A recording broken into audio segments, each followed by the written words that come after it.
News Channel 15's News at Noon, where coverage you can count on starts now. And a powerful storm has moved through the News Channel 15 viewing area, prompting tornado warnings and packing strong winds and very heavy rain. Good afternoon. I'm Pat Hoffman. Tara is off today. Let's get right to meteorologist Greg Schaub in the Live Doppler 15 Weather Center. He has been tracking these storms all morning long. Greg, what's the latest? Really, the whole weather team has been here, and we've been tracking these through the morning. The good news is they are through, and we're not going to get another round of severe weather. But the bad news is, boy, we've had a lot of damage reports. We've been hearing from people all over our viewing area, and we will continue to get those damage reports in. But let's show you the latest right now, and we'll look at live Doppler Fury and show you that most of the activity has left the area. So that's good news for us. We're just seeing some light showers across the area. Now I wanted to show you what's been going on as far as damage reports. And these are the damage reports that we have so far across the area, but there's a lot more. We've got wind damage in Huntington as well as in Wabash County. We have a wind gust of 75 miles per hour right outside of the Napanee area, and that was pretty widespread. We had one of those in the Gas City area around Marion. We had wind damage. We did have a tornado that is confirmed so far outside of Kokomo. I think we've had several other tornadic episodes outside the area, but we just haven't confirmed any of those, and that will come throughout the day as well. But carport and treetops off of near an intersection in Defiance, Ohio, and we also had 8 power poles down in places like Defiance, Ohio. Also Defiance reporting that there was a church damage around Whitley County and southwest Whitley County. A church roof was ripped off. Also in Van Wert County, we have a report on State Road 30 that a semi was rolled there, a barn destroyed in Graybill. Van Wert reporting gusts in the city of Van Wert up to 50 miles per hour.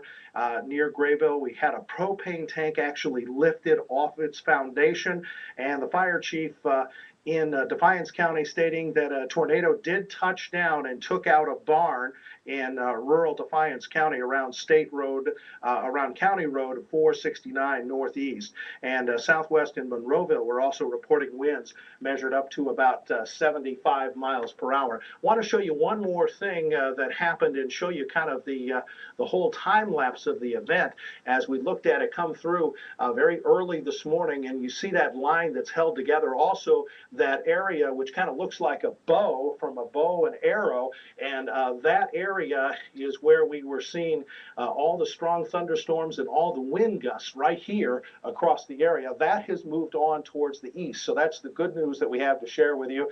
And of course, we will get those reports into you as soon as we have them in the Weather Center. One way you can report is by sending it via email, photos@wane.com. If you got it over your phone and you happen to have one of our apps for an Android or iPhone, send it over the My Submission Reports, and you can get all those pictures to us. We will put them on the internet at WANE.com. So we'll establish a lot of those reports for this afternoon, but we know they were widespread, and the good news is it is over for right now. We'll talk a little bit more about what's going to happen for the rest of the week and actually give you the forecast, because we do have some changes in that coming up in just a few minutes for you, Pat. All right, the good news for sure that you said it is in fact over, but the reports of the damage are coming into the newsroom from across our viewing area. News Channel 15's Drew Blair joins us now live on the phone from outside Columbia City on Kaiser Road. Drew, tell us what you've seen so far. Well, Pat, as soon as the storm started rolling in, photographer Trey Hester and I jumped in the truck to head out in it. Anyone watching the storm knows how quickly it came and went, but it certainly left its mark in that short amount of time. We drove into rural Whitley County, and we're seeing damage in all directions, from trees down on power lines and homes to barns and rooftops ripped to shreds. We've seen countless examples of the wind's destruction. Where I'm standing right now, I can see shreds of aluminum roofing, fencing, bales of hay, and other debris scattered across an open field. I spoke to a state police trooper who believes a roof from one of the buildings near me was blown into a front yard 1.5 miles away from here. So no shortage of damage, Pat, and I will have a lot to show you throughout the day on WANE.com and tonight at 5 and 6. Reporting live in Whitley County, Drew Blair, News Channel 15.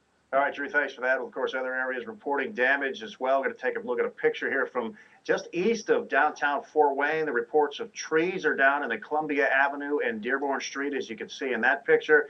Now a photo here from, this is the Walmart store in Wabash, where there are reports of some heavy damage, as Greg has documented. We're also checking in with AEP. They are reporting large power outages across our viewing area. Allen County alone has more than 1,400 homes without power right now. Of course, our crews are out there gathering all the information. Be sure to stick with us, as well as on WANE.com. Now, because of the high winds, Indiana State Police have issued a ban for large vehicles on the Indiana Toll Road. All semi-tractor trailers pulling long doubles, triples, and oversized loads are prohibited from getting onto the toll road until further notice. Those vehicles already on the toll road are being asked to pull into a rest area. And that same storm left quite a mess in parts of Chicago this morning. The high winds and rain forced the Chicago Department of Aviation to temporarily ground all flights to and from O'Hare International Airport. The 50-mile-an-hour winds uprooted dozens of trees and caused minor damages to several homes. Of course, much more going on today than just the weather. Of course, that's dominating the headlines. We'll recap other news when we come back. Affordable dental.